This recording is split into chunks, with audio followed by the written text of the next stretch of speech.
Hi everyone, this is Who Gets the Glory, and today we're reading Streams in the Desert for August 16th. I waited patiently for the Lord, Psalm 41.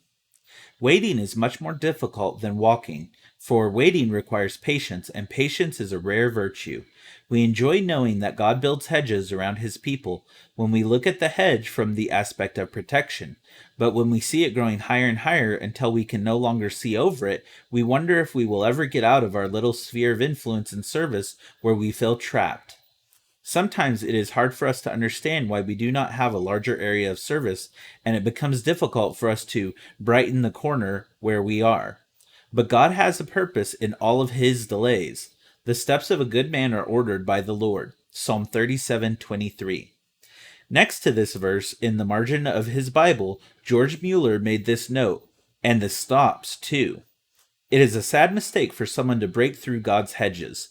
It is a vital principle of the Lord's guidance for a Christian never to move from the spot where he is sure God has placed him until the pillar of cloud, Exodus 13:21, moves. Sunday School Times. Once we learn to wait for the Lord's leading in everything, we will know the strength that finds its highest point in an even and steady walk. Many of us are lacking the strength we so desire, but God gives complete power for every task he calls us to perform. Waiting, keeping yourself faithful to his leading, this is the secret of strength. And anything that does not align with obedience to him is a waste of time and energy. Watch and wait for his leading. Samuel Dickey Gordon. Must life be considered a failure for someone compelled to stand still, forced into inaction, and required to watch the great roaring tides of life from shore?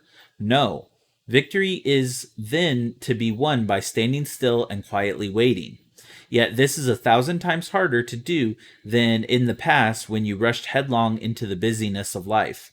It requires much more courage to stand and wait and still not lose heart or lose hope, to submit to the will of God, to give up opportunities for work and leave honors to others, and to be quiet, confident, and rejoicing while the busy multitude goes happily along their way. The greatest life is, after you have done everything, to stand. Ephesians 6:13. J. R. Miller. Thank you for listening, and God bless you.